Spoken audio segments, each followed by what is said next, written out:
বমি হচ্ছে, অনেক প্রবলেম হয়ে যাচ্ছে। সারাদিন জ্বর আর হাত পা এত ব্যথা, কি কারণে হচ্ছে বুঝতে পারছি না।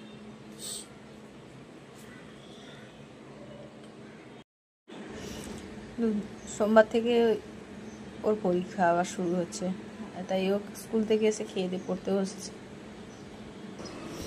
এই যে ছোটটা ঘুমিয়ে আছে। আমি এদের দুজনকে নিয়ে এত প্রবলেমে পড়েছি যে কীভাবে এদেরকে বাঁচিয়ে, আমি ইনফেকশানে ভুগছি তো ওদের না কিছু হয়, এটা আমার ভীষণ একটা টেনশান আছে।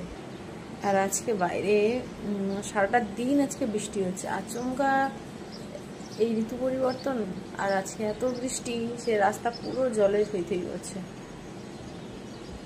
এখনো আকাশটা পুরো মেঘে ঢাকা হয়ে আছে, কোথাও কোথাও একটু পরিষ্কার। রাত্রে কি রান্না করবো বুঝতে পারছি না, আবার কিছু করতে হবে,